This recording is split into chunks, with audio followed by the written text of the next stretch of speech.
এ পর্যায়ে আমাদের মাঝে অত্যন্ত মূল্যবান আলোচনা পেশ করছেন দক্ষিণ বাংলার স্বনামধন্য প্রতিষ্ঠান ইমাম আবু হানিফা রহমাতুল্লাহ আলাইহি রিসার্চ একাডেমি এবং ইহসান গ্রুপ পিরোজপুরের মোহতারাম এমডি শাইখুল হাদিস জনাব আলহাজ হযরত মাওলানা মুফতি রাগিব আহসান। আসসালামু আলাইকুম ওয়া রাহমাতুল্লাহি ওয়া বারাকাতুহু। আপনারা সবাই কেমন আছেন? আলহামদুলিল্লাহ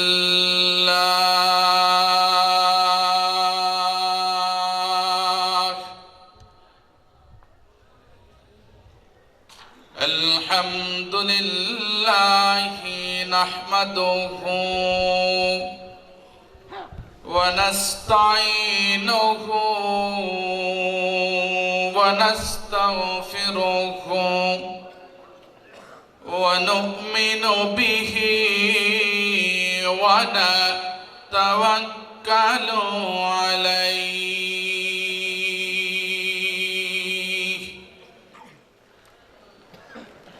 ওয়া নাউযু বিল্লাহি মিন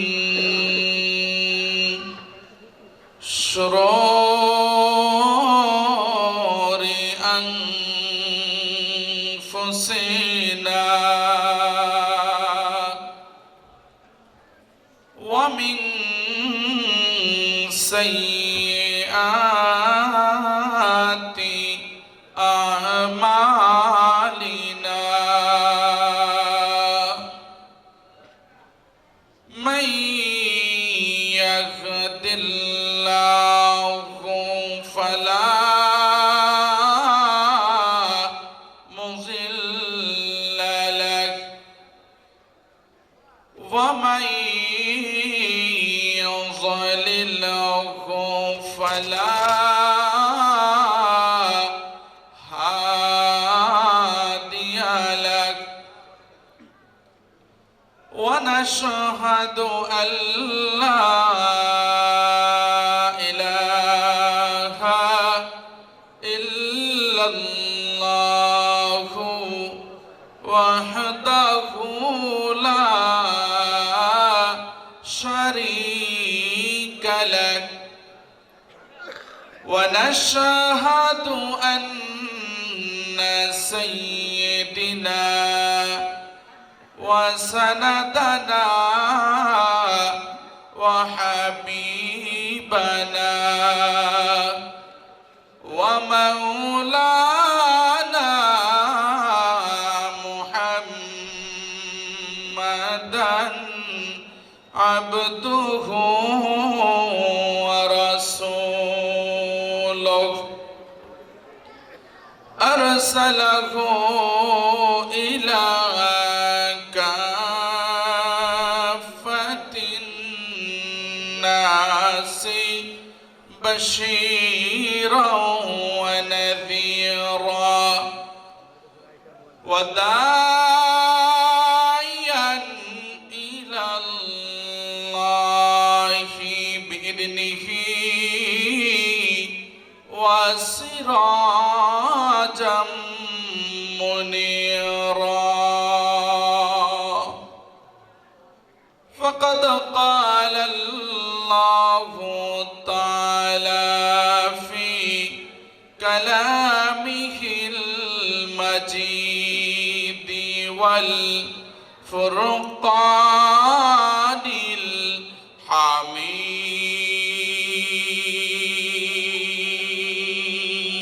الحميد أعوذ بالله من الشيطان الرجيم بسم الله الرحمن الرحيم إن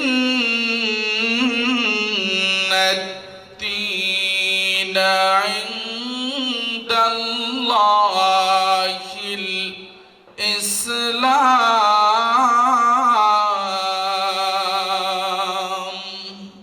আমার আল্লাহ সপ্তাহে 2 দিন কালামুল্লাহ শরীফ তেলাওয়াত করেন। যখন আমার আল্লাহ বলেন আল্লাহু আকবার, তার মুখে কালামুল্লাহ শরীফ তেলাওয়াত করতেন, ফেরেশতারা আল্লাহ পাকের মুখের কালামুল্লাহ শরীফ শুনে আল্লাহর আজমত প্রকাশ করতে গিয়ে তারা চিল্লায়া বলেন আল্লাহু আকবার।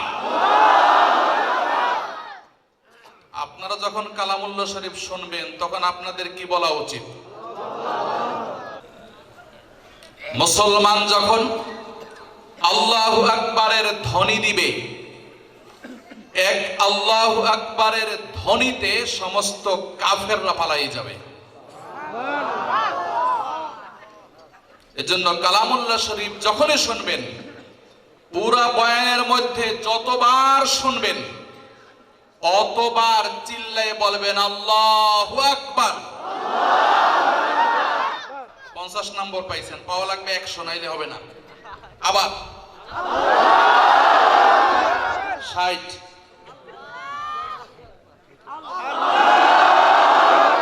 70, 80, 90, 100। ভাইরা আমার, দারুল উলুম দেওবন্দ মাদ্রাসায় সারা পৃথিবীর মধ্যে সেরা মাদ্রাসা দারুল উলুম দেওবন্দ মাদ্রাসা। ওই মাদ্রাসায় তাহাজ্জুদের সময় দারোয়ান থেকে শুরু করে মুহতামিম সাহেব পর্যন্ত সব লোকগুলা তাহাজ্জুদের নামাজের জন্য মাবুদের দরবারে খাড়া হয়ে যায়। সবাইকে ঘুম থেকে জাগাইবার জন্য রাত্র 3টার সময় যিনি পিয়ন থাকে, যিনি ঘন্টা বাজায়, 3টা ঘন্টা বাজাইতো। কয়টা? আরো জোরে। প্রথম ঘন্টায় বলতেন সুবহানাল্লাহ, দ্বিতীয় ঘন্টায় বলতেন আলহামদুলিল্লাহ, তৃতীয় ঘন্টায় বলতেন আল্লাহু আকবার। দারুল উলুম দেওবন্দের রাত্র 3টার সময় এই যে 3 আল্লাহু আকবার আলহামদুলিল্লাহ সুবহানাল্লাহর ধ্বনি এত জোরে দিত, পুরা দারুল উলুম দেওবন্দের ভবনগুলা কেঁপে উঠত। যখনই আল্লাহ পাকের কালাম যখন শুনবেন তখনই ফেরেশতাদের মতো শুকরিয়া আদায় করে সিংহের মতো গর্জন দিয়ে বলবেন আল্লাহু আকবার। আমি আবারও পড়তেছি, ওয়াজ কিন্তু শুরু হয় নাই, গাথুলি চলতেছে। আউযু বিল, পড়েন আমার সাথে, আউযু বিল্লাহি মিনাশ শাইতানির রাজিম।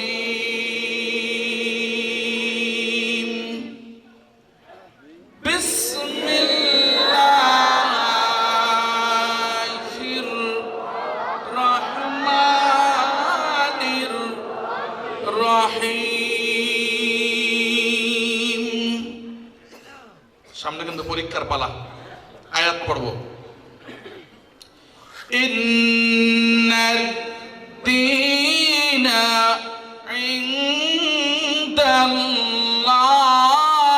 ইনদাল্লাহিল ইসলাম।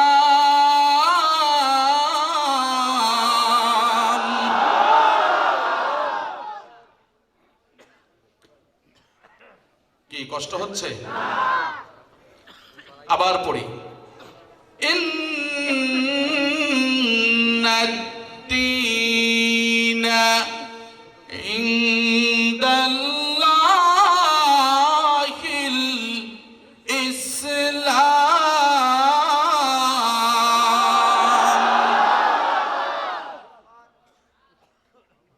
ফেরেশতারা আল্লাহর মুখের কালামুল্লাহ শরীফ শুনে আনন্দে চিল্লায় উঠতেন, সুবহানাল্লাহ, সুবহানাল্লাহ।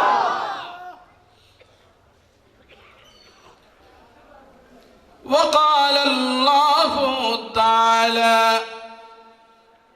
إن الله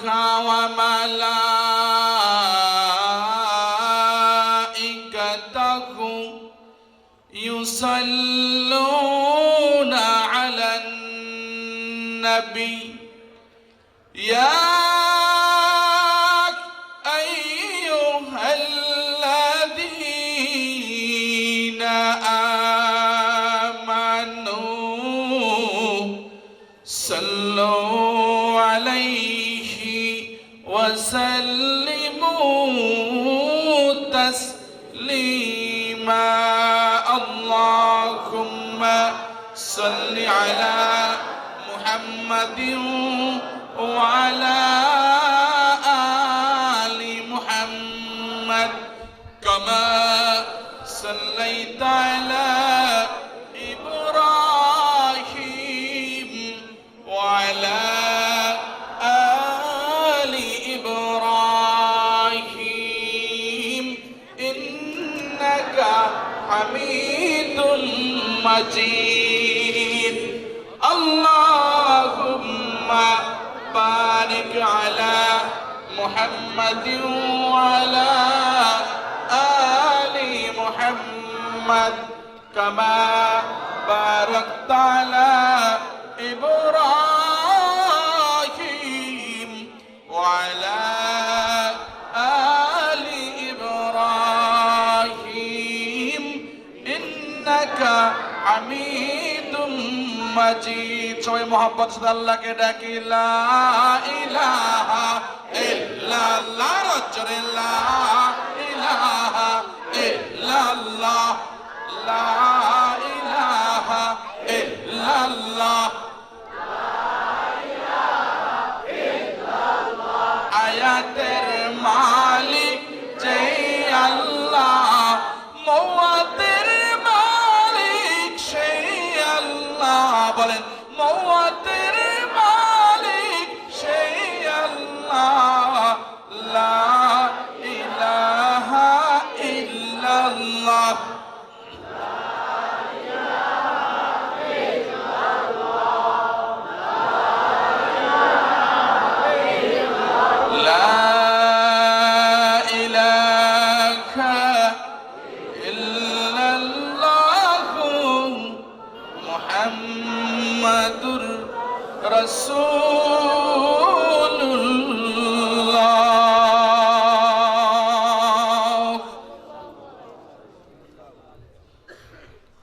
ঐতিহ্যবাহী মাদ্রাসায়ে আরাবিয়া সাত কাসিমিয়া এর বার্ষিক 3 দিন ব্যাপী ওয়াজ মাহফিলের আজ আমরা প্রথম দিনে সমবেত হয়েছি। যে আল্লাহ আমাদেরকে আজ এখানে সমবেত করেছেন, আমাদেরকে কে সমবেত করেছেন এখানে? যে আল্লাহ আমাদেরকে এখানে সমবেত করেছেন সে আল্লাহর দরবারে শুকরিয়া আদায় করছি। প্রাণ ভরে উচ্চ কণ্ঠে বলি আলহামদুলিল্লাহ। দরুদ সালাম বিশ্ব নবী, বিশ্ব মানবতার দূত, মুক্তির দূত, আকায়ে নামদার, তাজদারে মদিনা, আহমদ মুস্তফা মুহাম্মদ মুজতবা, ইমামুল মুরসালিন, সাইয়্যিদুল মুরসালিন, নবী মুহাম্মদুর রাসূলুল্লাহ সাল্লাল্লাহু আলাইহি ওয়াসাল্লামের প্রতি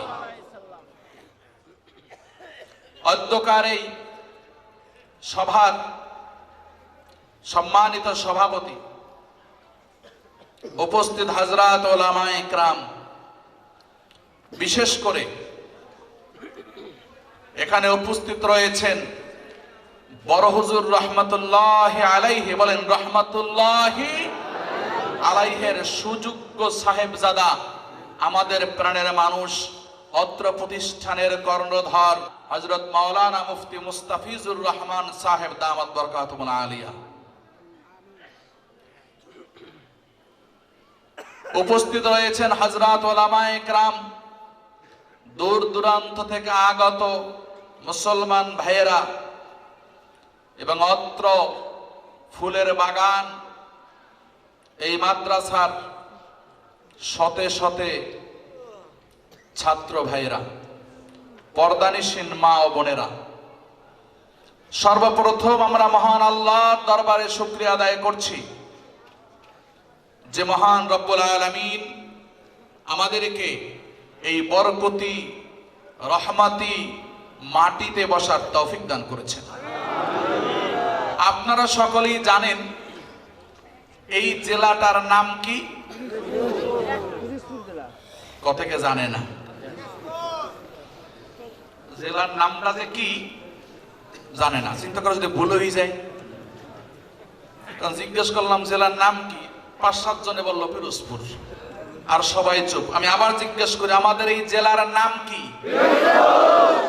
পিরোজপুর।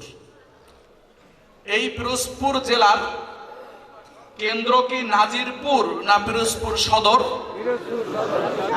কোথায়? পিরোজপুর সদর। আপনারা কি জানেন যে এই পিরোজপুরে আরো একটা জেলা আছে? শুনছেন জীবনে? শুনছি তো জেলা একটা। কয়টা? আমি জানি যে পিরোজপুরে আর একটা জেলা আছে। সেই জেলাটা কি? উপজেলা? না না, উপসারা। উপ নাই, উপসারা। সেই জেলাটা হলো, আজকে আমি বলে দেই, জীবনে কেউ বলছে কিনা আমি জানি না, পিরোজপুর জেলার মধ্যে যত মাদ্রাসা রয়েছে সমস্ত মাদ্রাসার কেন্দ্রীয় মাদ্রাসা, সমস্ত মাদ্রাসার জেলা বলা হয় এই সাতকাসিমিয়া মাদ্রাসাকে। খুশি হন নাই কথাটাই? তো জোরে বলেন না আলহামদুলিল্লাহ।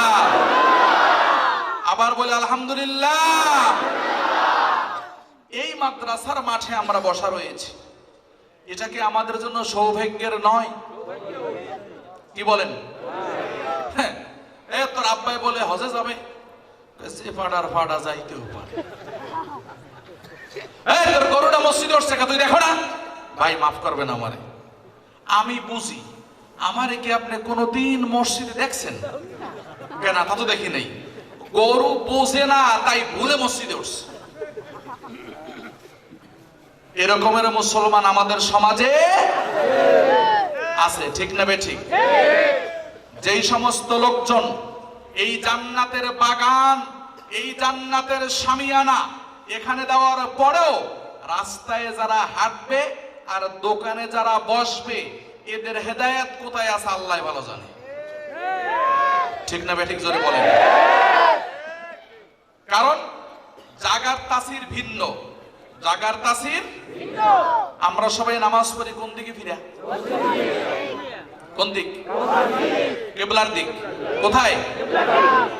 মক্কা শরীফের দিক ফিরা নামাজ পড়ি, এটা সত্য।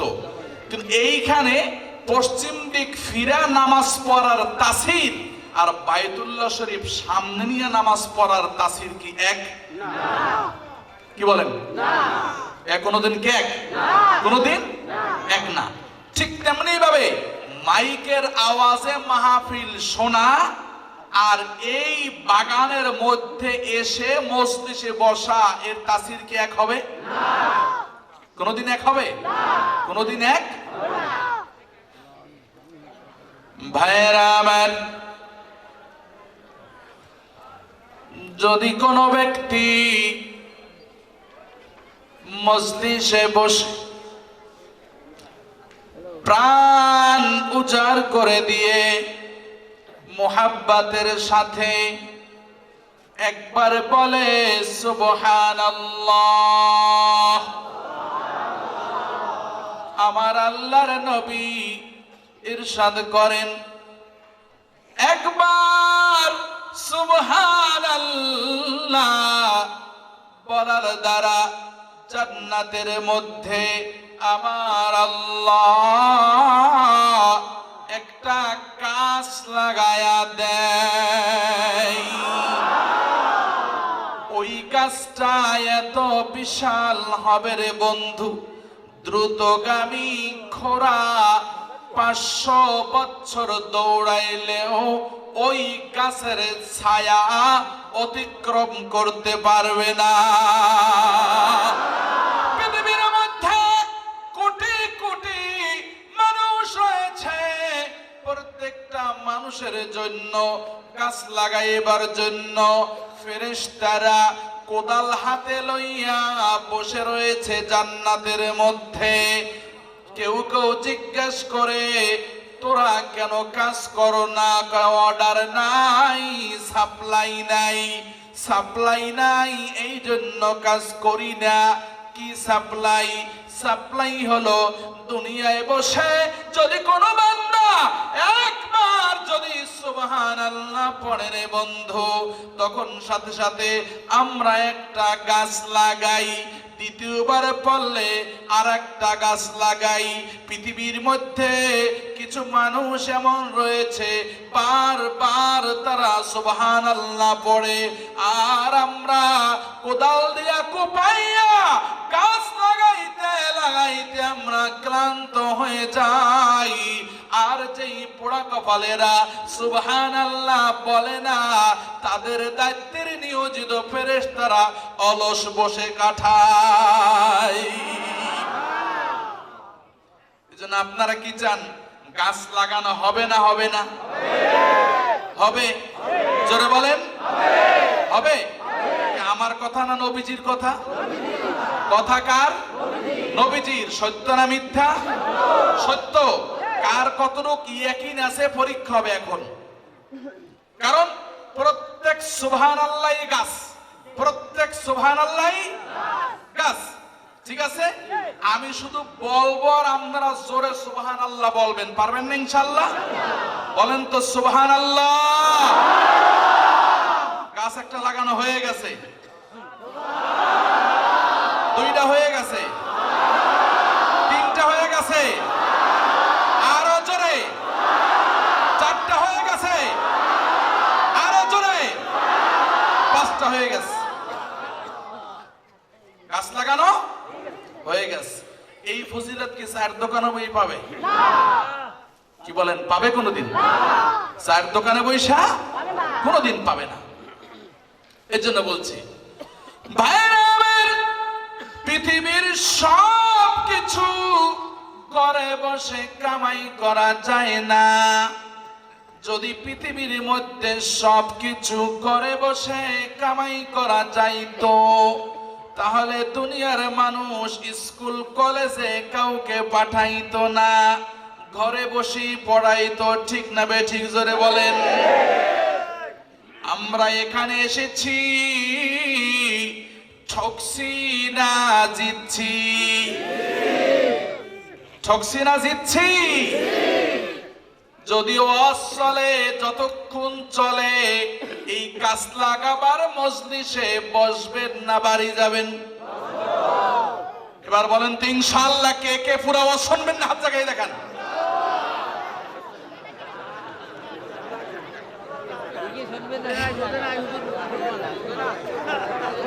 আমি কি বলছি?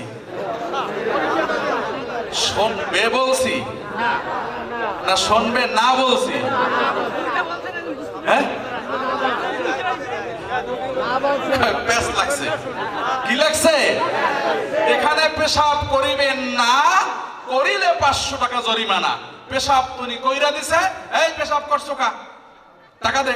কেন, এখানে তো তা বলে নাই। কি বলছে? বলছে এখানে পেশাব করিবেন না, করিলে 500 টাকা জরিমানা। মানে আগের না পরের সাথে মিলিয়ে দিছে। কি ঠিক না বে ঠিক? এক জায়গায় মাহফিলে গেছি, অনেকদিন আগের কথা।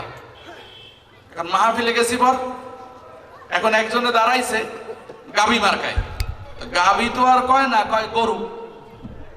এখন মিছিল চলতেছে, জিজ্ঞেস করো ভাই মার্কা কি আছে? তখন সবাই কি কয়? আছে। তখন সবাই কি বলে? আছে। একজনে বল দেয় না, আমি একটু বল দিই, আপনারা করেন তো মিছিলটা। ও ভাই মার্কা কি আছে? কোন সে মার্কা?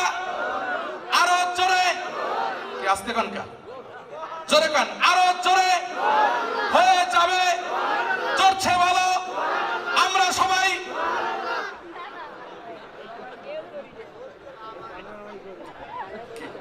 আমি কি বলতে বলছি? আমি বলতে বলছি কি আর বলে কি? আল্লাহু আকবার। কারে বুঝাই, কি বুঝাই? ঘোড়ার ডিম তো কিচ্ছু বুঝি না। মানে জোশ আছে কিন্তু হুশ নাই, জোশ আছে কিন্তু কি নাই? ইমানি জোশ আছে। এনা কথা কয় না, বেজালে পর কোনটা কইতে সুতাই না। সত্য জিজ্ঞেস করছি, ইমানি জোশ অন্তরে আছে আমাদের?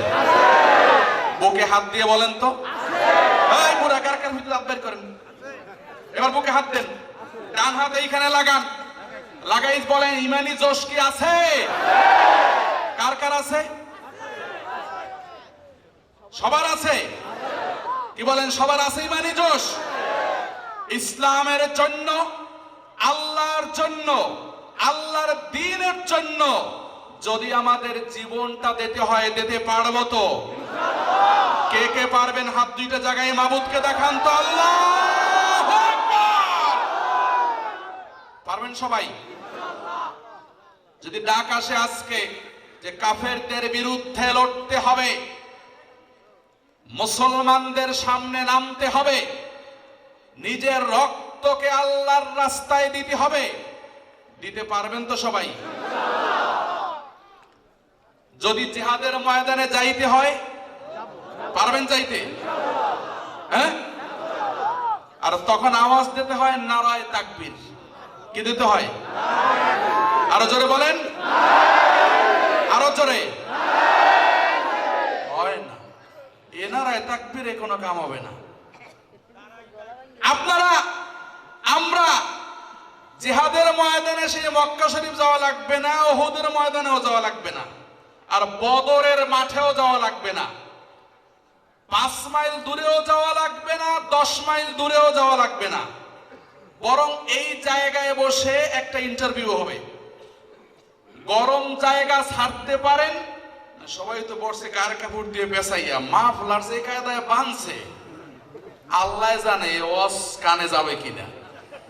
যেভাবে পেঁচাই পোছাই সুন্দর আসনে বসছে, আমি একটু টেস্ট করবো যে আসন কে কে ভাঙতে পারে। আজ ইসলামের মধ্যে আল্লাহর দ্বীনের বিরুদ্ধে ষড়যন্ত্র চলছে কি চলছে না? নবীর বিরুদ্ধে কটাক্ষ চলছে কি চলছে না? যদি মুসলমানের সন্তান হয়ে থাকি, যদি এমন কোন ডাক আসে, রোহিঙ্গায় যেমন মুসলমানদের বিরুদ্ধে আজ হত্যাযজ্ঞ চলছে, ঠিক না বেঠিক জোরে বলেন? বৌদ্ধরা, মায়ানমারের বৌদ্ধ জান্তা সরকার মুসলমানদেরকে যেভাবে মারতেছে, আমরা এর তীব্র প্রতিবাদ জানাই, ঠিক না বেঠিক জোরে বলেন? যারা এই মায়ানমারের মুসলমানদের ব্যথা, মায়ানমারদের মুসলমানদের কান্না যার কানে আসে, ওই ব্যথা যার অন্তরে লাগে, আমি জানতে চাই পিরোজপুর উম্মুল মাদারিস 7 কাসমিয়া মাদ্রাসার এই এলাকার মুসলমানদের কাছে এই মুসলমানদের মধ্যে মায়ানমারের বৌদ্ধদের বিরুদ্ধে, মায়ানমারের বেঈমানদের বিরুদ্ধে, মায়ানমারের কাফেরদের বিরুদ্ধে, মায়ানমারের মুনাফিকদের বিরুদ্ধে, ইসলামের শত্রুর বিরুদ্ধে, নবীর শত্রুর বিরুদ্ধে, সাহাবার শত্রুর বিরুদ্ধে, মুসলমানের শত্রুর বিরুদ্ধে যাদের ডাক যদি আছে, কে কে তৈরি রয়েছেন সেই ডাকে সাড়া দিতে?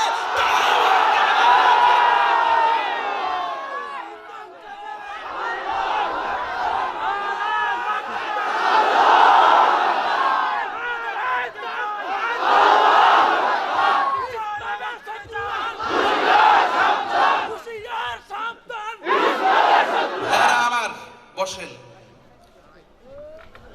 আমি গত 5 দিন আগে মায়ানমারের মুসলমানদেরকে সহযোগিতার জন্য কক্সবাজার, টেকনাফ, উখিয়ায় আমি 3 দিনের সফরে গেছিলাম। এখানে আমি যা বলছি বানায়ে কিছু বলছি না। ভাইরা আমার, চোখে পানি রাখা যায় না। কক্সবাজার হাসপাতালে গেলাম। ও বন্ধু, এখানে তো আপনারা কষ্ট করে একটু বসার থেকে দাঁড়িয়েছেন। আমি পিরোজপুর থেকে গাড়িতে ঢাকা, ঢাকা থেকে চিটাগাং, চিটাগাং থেকে আবার কক্সবাজারে এক টানা গাড়ি চালায় গেছি। বড় কোনো বিশ্রাম করি নাই। যদি মনোযোগ দিয়ে শোনেন, চোখে পানি রাখতে পারবেন না। মায়ানমারের মুসলমানদেরকে দেখতে কক্সবাজার হাসপাতালে যখন গেলাম, 4 তলার উপরে কক্সবাজার জেনারেল আরশ বেড হাসপাতালে 4 তলার উপরে আমি লিফটে উঠে গেলাম। ও বন্ধু রে, ওইখানে উঠে দেখি একটা বেডের মধ্যে একটা বাচ্চা শুয়ে রয়েছে। বয়স তার 8 হইতে 9 বছরের বেশি হবে না। ছেলেটি মুখের দিকে তাকাইয়া ফেল ফেল করে তাকায় রয়েছে। আমি খুব কাছে গিয়ে মাথায় হাত দিয়ে বললাম, কি হয়েছে তোমার? আমার ভাষা বুঝলো না। ওরা কিছুটা চট্টগ্রামের ভাষা কিছুটা বোঝে।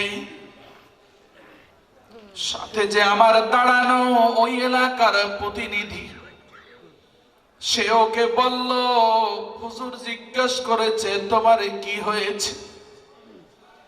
ছেলেটি ধা ধা করে চোখের পানি ফেলে দিল। আমি হতভম্ব হয়ে গেলাম, ছেলেটি কেন কাঁদছে? ওর একজন মুরব্বী মহিলা পার্শ্বে দাঁড়ানো। মহিলা বলছে, হুজুর দেখেন না, ওর দোনোটা পা ব্যান্ডেজ করা। আমি বললাম, কি হয়েছে? হুজুর, একদিন সকালে ভোরবেলায় আমার স্বামী, ওর বাবা ঘরে বসে আল্লাহর কালাম তেলাওয়াত করতেছে। ইতিমধ্যে মায়ানমারের আর্মিরা চলে আসছে, পুরা ঘরে আগুন জ্বালায় দিল। আমরা বের হলাম, ওর বাবাকে রক্ষা করতে পারলাম না। ঘর থাউ থাউ করে জ্বলতেছে। ওই আগুনের মধ্যে আমার এই দুধের শিশুটাকে চোরে ফিক দিয়া ফালাইয়া দেয়। হুজুর, আমি মা এই দৃশ্য সইতে পারি না। আমাকে আর্মিরা ধরে রাখছে, আমি যদি দৌড়িয়ে যাইতে না পারি। আমি চোখের মাথায় দেখি আমার সন্তানের কোমরের নিচের অংশ আগুনে ধাউ ধাউ করে চলতেছে। ছোট্ট ছেলেটি মা মা বলে চিৎকার করে ডাকে। বাঁচার কোন লাইন নাই। ওরা মনে করেছে আমার ছেলেটি বোধহয় মারা গেছে, ওরা চলে গেছে। আমি দৌড়ে যাইয়া ছেলেকে বুকি দিয়া দেখি এখনো প্রাণটা বেঁচে আছে।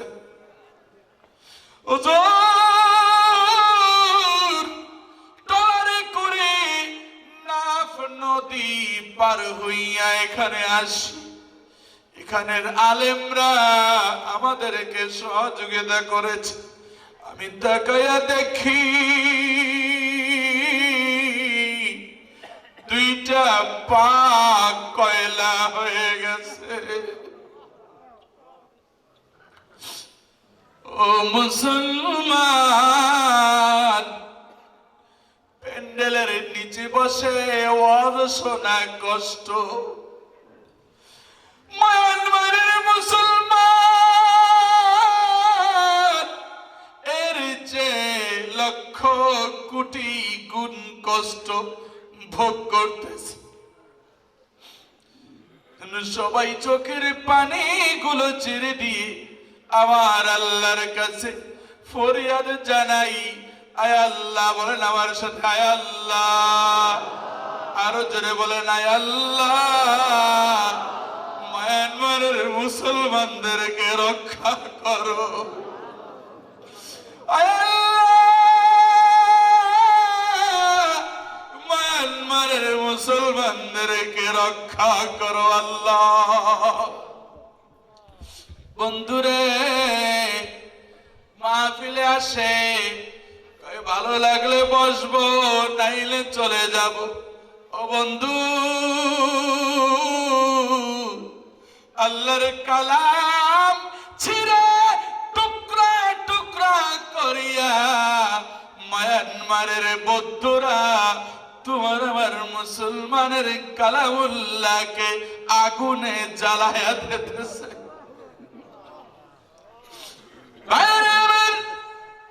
চোখের পানি রাখতে পারি না।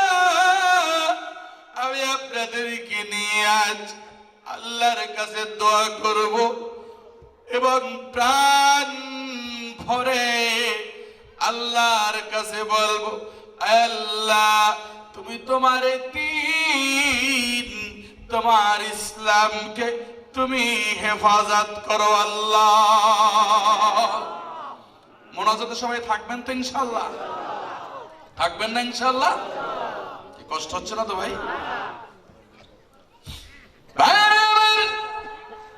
এরপরে আরো মেহমান রয়েছেন। ও বন্ধু, বয়ান হবে ইনশাআল্লাহ। ক্লান্ত হয়ে যাবেন তো ইনশাআল্লাহ? আমি আপনাদের সামনে আল্লাহর কালামুল্লাহ শরীফের একখানা আয়াত তেলাওয়াত করেছি। ওই আয়াতের আলোকে কয়েকটি কথা বলবো, যদি আল্লাহর হুকুম হয়। আমি আবার পড়ছি, ইন্নাদ দীনা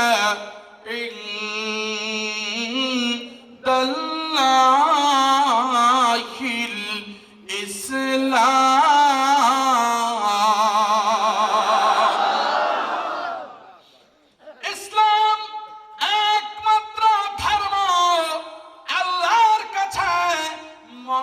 ধর্ম একমাত্র ইসলাম। বুঝেছেন কিনা বলেন? এবার আসেন, আল্লাহর হাবিব একটি হাদিসের সাথ করেন। কি হাদিস? শেষ জমানায় তোমরা দেখবে বড় বড় পেটওয়ালা লোকেরা। কারা? আরো জোরে বলেন।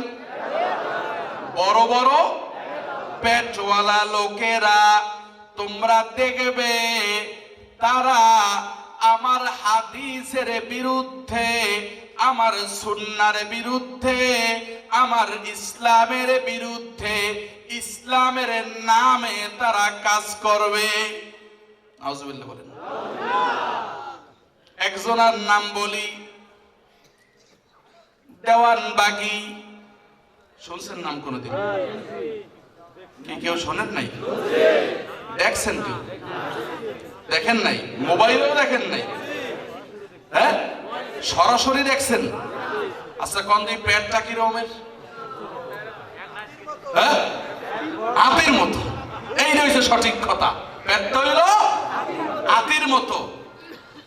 এ পর্যন্ত শেষ না, এ যা বলছে সব বলবো না, মাত্র একটা কথা বলবো। সেইটা শোনার পরে দেখবো আপনাকে গর্জনটা কিরকমের হয়। মাত্র একটা কথা।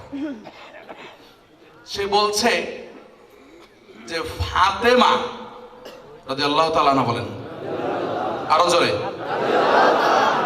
ফাতেমা রাদিয়াল্লাহু তাআলা আনহা সে আমার বউ। আরো জোরে। আপনারা বিশ্বাস করছেন?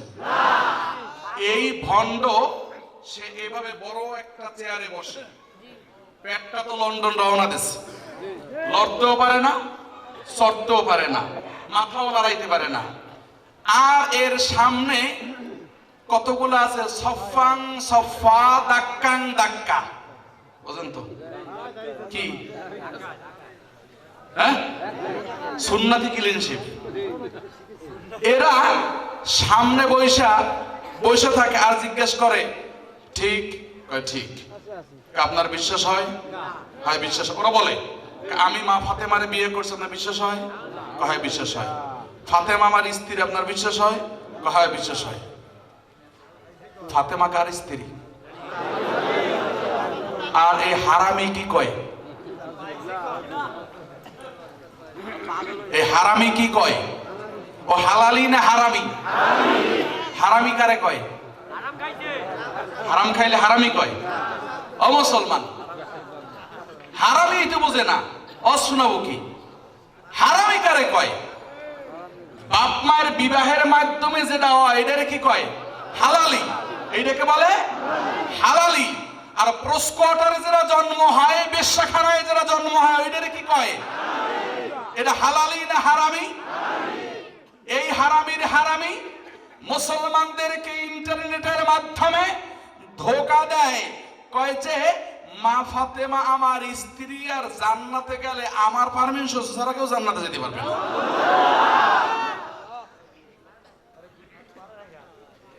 ও মুসলমান, যে বাংলার জমিনে পীর আউলিয়ার দেশে এত বড় বড় মাদ্রাসা রয়েছে, 95% মুসলমান সমাজ যেখানে বসবাস করে, সেইখানে তোমার আমার নবীর দৌহিত্রকে নিয়ে যেই ফেরাউন, যেই নমরুদ এই ধরনের কটাক্ষ করে, আমি এই মুসলমানদের মধ্যে জানতে চাই, যদি কোনোদিন আমার সামনে দেওয়ানবাগীর ভাণ্ড যদি কোনোদিন পড়ে, নিজের হাতে ওকে গলা টিপে হত্যা করে ফেলবো। আমার সাথে কে কে তৈরি হয়েছে?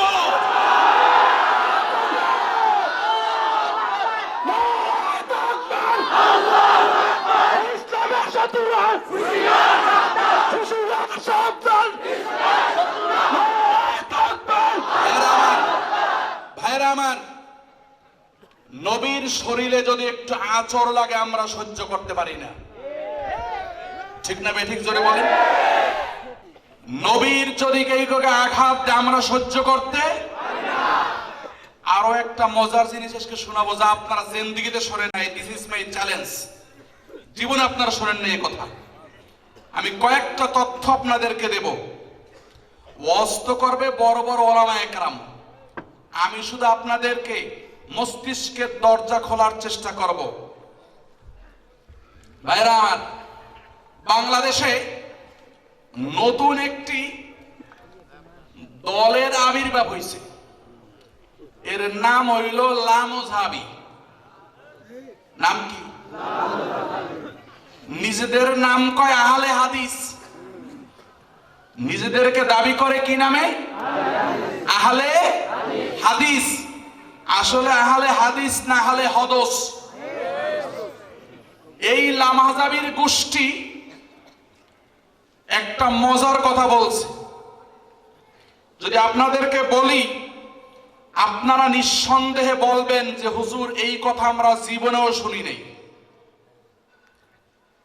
কোন স্টেজেও কোনোদিন শোনেন নাই, কোন বইতেও কোনোদিন পান নাই, এমন একটা কথা বলছে। বলবো আপনাদেরকে,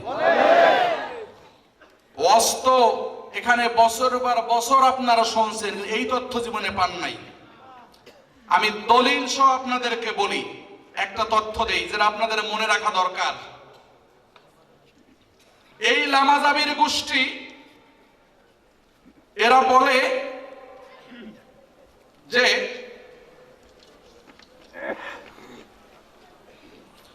এমন একটা জঘন্য কথা, আমি পৃষ্ঠা নম্বর খণ্ড নাম্বার সহ বলে দিব, এমন একটা জঘন্য কথা যেই জঘন্য কথা আপনারা জীবনেও শোনেন নাই, আপনাদের বাপ দাদারাও শোনে নাই কোনোদিন। নাউজুবিল্লাহ বলেন, আরো জোরে। এইটা শোনার পরে আপনারা কি করবেন দায়িত্ব আপনাদের। আমার কাম শোনানো, আমি শুনাইয়ে দেব, সিদ্ধান্ত আপনাদের যে আপনারা কি করবেন। বলবো, দেখবো নবীর প্রেম কয়জনের মধ্যে আছে। এই নামধারী আহলে হাদিস, এই সালাফিরা বলে মুহাম্মাদুর রাসূলুল্লাহ সাল্লাল্লাহু আলাইহি ওয়াসাল্লাম, বলেন সাল্লাল্লাহু, কোন কিতাবে বলছে? আরফুল জাদি। কিতাবের নাম কি? আরফুল জাদি। জোরে বলেন, আবার বলেন, আরফুল জাদি, পৃষ্ঠা নম্বর 257, পৃষ্ঠা নম্বর 200। এতে বলছে যে কোন মুসলমানদের জন্য নবীজির রওজা জিয়ারতের উদ্দেশ্যে সফর করা জায়েজ নাই। নাউজুবিল্লাহ, আরো জোরে বলেন, আরো জোরে, আবার বলেন। এই মসলা কোনদিন শুনছেন যে নবীর রওজা জিয়ারত করতে যাওয়া জায়েজ নাই? কোনদিন কোন হুজুরে বলছে? বলেন জোরে। কোনদিন কোন হুজুরে বলছে যে এই গ্রুপ এত বড় জঘন্য কাজ করতেছে? ঠিক না বেঠিক? জোরে বলেন। ভাইয়েরা আমার, মুহাম্মদুর রাসূলুল্লাহ সাল্লাল্লাহু আলাইহি ওয়াসাল্লাম মদিনার মধ্যে মসজিদে নিজের বাসায় শোয়া, নবীজির মৃত্যুর সময় প্রায় চলে আসছে। সব সাহাবীরা নবীজি নামাজে আসবেন অপেক্ষা করছে। মুসলমানরা মসজিদের মধ্যে লাইন দিয়ে বসা রয়েছে। ও বন্ধু,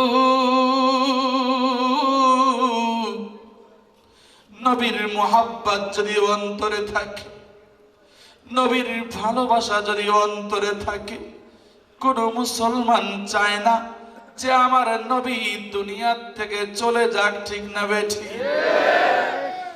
সব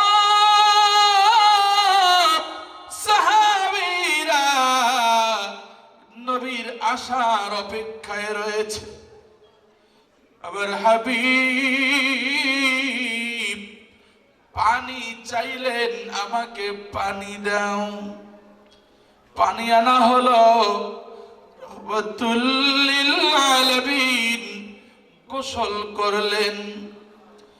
নবীজি গোসল করে নবীজি মসজিদের দিকে যাবেন, পারে না, ক্লান্ত। নবীজি আবার জিজ্ঞেস করলেন, মসজিদে মুসলমানরা কি নামাজের জামাত কমপ্লিট করে ফেলেছে? মা আয়েশা বললেন, হুজুর না, তারা কমপ্লিট করে নাই। হুজুর তারা কমপ্লিট করে নাই, আপনার অপেক্ষায় রয়েছে। আবার দিনের নবী পানি চাইলেন, আবার দিনের নবী গোসল করলেন, আবার চাইতে চাইলেন, পারলেন না মসজিদের মধ্যে। 3 বার চেষ্টা করেও পারলেন না। নবীজি বললেন, ও আয়েশা রে, তুমি তোমার বাবা আবু বকরকে বলো সে যেন মুসলমানদের নামাজের ইমামতি করাইয়া দেয়। বন্ধুরা আমার, হযরতে আবু বকর বুঝতে পেরেছে নবীজি যখন আমাকে নামাজের দায়িত্ব দেবেন, তার মানে দয়ার নবী আর মনে হয় আমাদের মাঝে থাকবেন না। সাহাবীরা নবীজিকে কি পরিমাণ ভালোবাসতেন! আল্লাহর হাবিব বলেন, মান সারা কবরি ওয়াজাবাত লি শাফাআতি। ও আমার সাহাবীরা, তোমরা শুনে রাখো, আমি নবী এই রোজা যেই ব্যক্তি জীবনে একবার হইলেও জিয়ারত করবে, বুঝে রাখো ওই ব্যক্তির জন্য আমি নবীর সুপারিশ করা ওয়াজিব। বহু আশা জীবনে আমার, মদিনা জিয়ারতে যাব, প্রতি কদমে দুরুদ পড়িব, না হয় যেতে যেতে মরে যাব। ঠিক না বেঠিক? কার কার নিয়ত আছে নবীজির রওজায় যাওয়ার? সবার নিয়ত আছে? তাহলে সবাই বলি আমার সাথে সাথে মিলাইয়া, বহু আশা জীবনে আমার, মদিনা জিয়ারতে যাব, প্রতি কদমে কদমে দুরুদ পড়িব, না হয় যেতে যেতে মরে যাব। আল্লাহ তুমি দয়া করে পৌঁছা দাও মদিনা, কলব করে দাও নূর মনওয়ার, নূর করে দাও সিনা। আল্লাহ তুমি রহম করো, পৌঁছা দাও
আশা রওজা জিয়ারত করা, প্রতি কদমে দুরুদ পড়িব, না হয় যেতে যেতে মরে যাব। চলুন সুবহানাল্লাহ, আর চলুন সুবহানাল্লাহ। ভাইরা আমার, মুসলমানের সন্তান জানে নবীর রওজা জিয়ারত আমরা করব, ঠিক না বেঠিক? এবার বলেন তো, নবীর রওজা জিয়ারত করা জায়েজ আছে না না জায়েজ? কি বলেন? মানুষ জায়গা জমি বিক্রি করে যায় কি যায় না? না যায় না?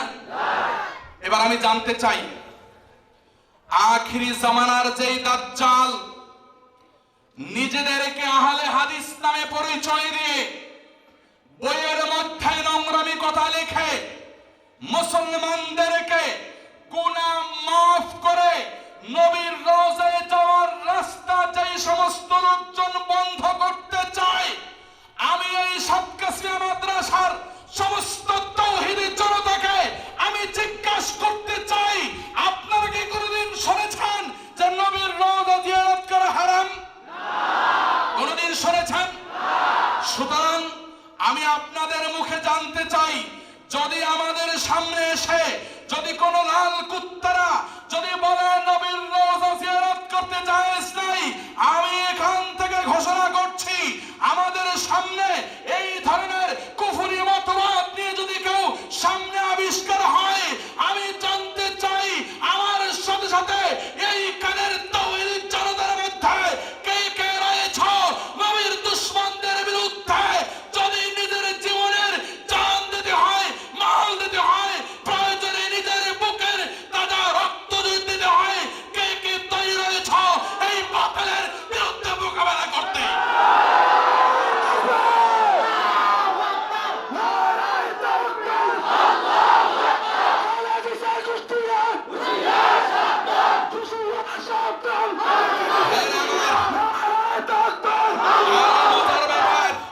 বসেন, আরো মজার ব্যাপার। ও ভাই, আমাদের মালিককে আরো জোরে কে? আল্লাহ, কোন সন্দেহ আছে? আমাদের জীবনের পুঁজি আল্লাহ। আল্লাহ আমার রব, বলেন আল্লাহ আমার রব, এই রবই আমার সব। আল্লাহ আমার রব, এই রবই আমার সব। ঠিক না বেঠিক বলেন? বলেন আমার আল্লাহর নবী মুহাম্মদুর রাসূলুল্লাহ সাল্লাল্লাহু আলাইহি ওয়াসাল্লাম ইরশাদ করেন, তোমরা যদি বাইতুল্লাহর জিয়ারতের জন্য যাও, জীবনে প্রথমবার যে বাইতুল্লাহ শরীফ দেখবে, ওই বাইতুল্লাহর কালো ঘরকে দেখার সাথে সাথে তোমরা মন থেকে যেই দোয়া করবে, আমি আল্লাহ সেই দোয়া সঙ্গে সঙ্গে কবুল করে নিব।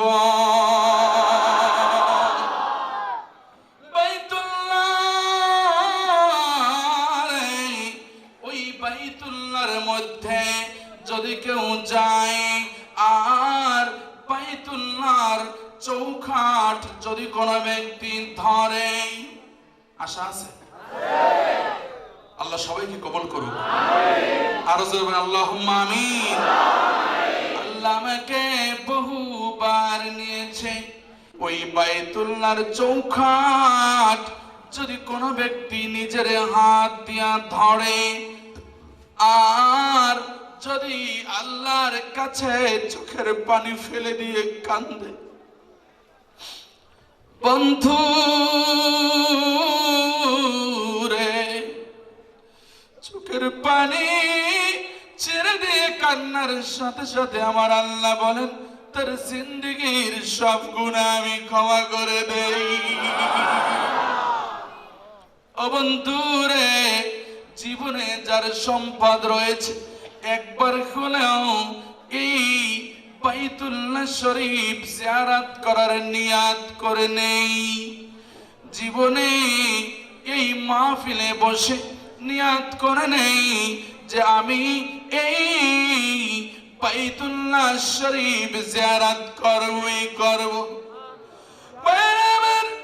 এই বাইতুল্লাহ শরীফ যে ব্যক্তি জিয়ারত করার নিয়াত করবে রে বন্ধু, যেখান থেকে নিয়াত করবে ওইখান থেকে শুরু করে রহমতের ফেরেশতারা তার জন্য মাগফিরাতের দোয়া করতে থাকে। বন্ধু,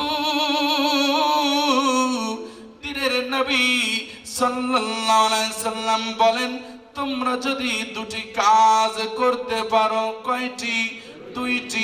দুইটা কাজ যদি তোমরা করতে পারো, আমি নবী বললাম তোমাদের জন্য জান্নাত ওয়াজিব হয়ে যাবে। একটি হলো কিতাবুল্লাহ, আল্লাহর কালাম তোমরা শক্ত করে ধরবে, আর দ্বিতীয়টি হলো সুন্নাতে রাসূলুল্লাহ, আল্লাহর নবীর সুন্নাত ধরবে। আল্লাহর কালাম আর আল্লাহর নবীর সুন্নাত যদি তোমরা ধরতে পারো, মজবুত করে আঁকড়ে ধরতে পারো, তাহলে আমার আল্লাহ কিয়ামতের ময়দানে তোমাদেরকে ক্ষমা করে দিবে। কিতাবের মধ্যে লেখে, এক ইহুদি আর এক মুসলমান দুইজনে ঝগড়া হয়েছে। প্রেসিডেন্ট জনাব মুহাম্মদুর রাসূলুল্লাহ সাল্লাল্লাহু আলাইহি ওয়াসাল্লাম ঝগড়া করতে করতে নবীজির দরবারে আসছে। ঝগড়ার বিষয় কি? বিষয় হলো একজনের জমি আর একজনের জমি, দুইজনের জমি পাশাপাশি ছিল। বাইরের মুসলমানের জমি, তার ছাগলে ইহুদির জমির ফসল খেয়ে ফেলছে। নবীর দরবারে ইহুদি নালিশ নিয়ে আসছে, ইয়া রাসূলুল্লাহ, ইয়া হাবিবাল্লাহ, আমি জানতে চাই আপনার মুসলমান সাহাবী তার ছাগলে আমার ফসল খেয়ে ফেলেছে। হুজুর, আপনি বিচার করেন। মুসলমান যে সাহাবী, সে মনে মনে ভেবেছে বিচার হয়তো আমার পক্ষে আসবে, কারণ আমি মুসলমান ও ইহুদি, আমি যদি অন্যায় করিও তবুও বিচার আমার পক্ষে আসবে। সুবহানাল্লাহ। নবীজি বললেন, না, আমি আখিরি জামানার নবী, আমি মিথ্যা সালিশি করতে পারবো না। আমাকে ন্যায় বিচারের সাথে কাজ করতে হবে। কিসের সাথে? ন্যায় বিচার কি আমাদের সংসারে আছে? জোরে বলেন। এক বাবার 5 ছেলে, 5 জনাকে জমি সমানভাবে বন্টন করে দিতে হবে। এক বাবার 3 মেয়ে, সমানভাবে বন্টন করে দিতে হবে। সমানভাবে বন্টন করে দিতে হবে। আমাদের সমাজে কি কেউ সেই সমান আছে নাকি? সবার নাই, ন্যায় বিচার নাই। রহমাতুল্লিল আলামিন সমান বিচার করে দিলেন যে না, অপরাধ তোমার, ও মুসলমান, অপরাধ তোমার, সালিশি তোমার বিপক্ষে। চলে গেছে, মনে মনে কয়, নবীজি কামটা করলেন কি? আমি আপনাদের দল করি, ভোটটা তো আমার পক্ষে দেবেন আপনি। কি বাংলাদেশে সেই খেলা চলতেছে কিনা? হ্যাঁ, সেই খেলা বাংলাদেশে। আমি করলে দোষ নাই, তুমি করলে মহা অশুদ্ধ। ঠিক না বেঠিক? জোরে বলেন। বাইরা আমার সাহাবী ইহুদিকে বললেন, হয় নাই, এই বিচারের বিরুদ্ধে আমি রিভিউ করব, আপিল করব। চলে গেছে আবু বকর সিদ্দিকের কাছে। আবু বকর সিদ্দিক কয় যে নবীজি যে বিচার করছে এর বাইরে তো আমার কিছু করার ইখতিয়ার নাই।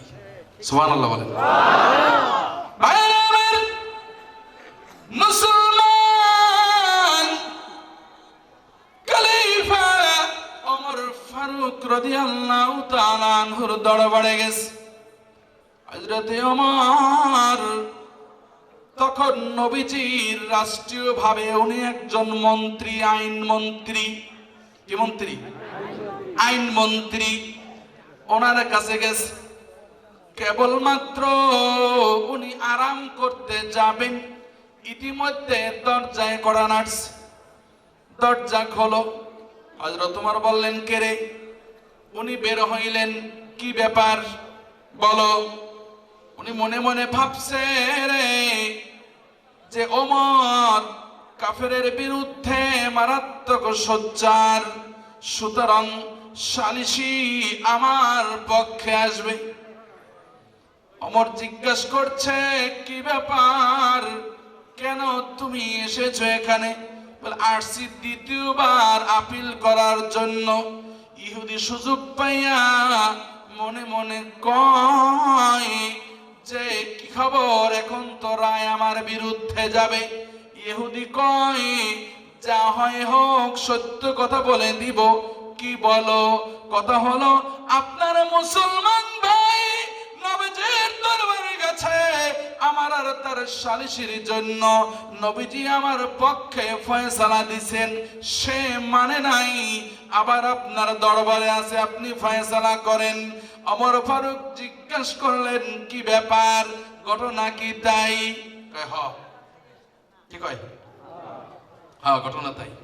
আচ্ছা, তোমার একটু বসো, আমি ভিতরে যাই, আসতেছি, ফয়সালা হবে। হযরত ওমর ভিতরে চলে গেলেন, স্ত্রীকে বললেন, বিবি রে, তরবারিটা দাও। বিবি কয়, ওমর রে, ও স্বামী রে আমার, এই রাতে তরবারি লইয়া তুমি আবার কার কোল খালি করবা?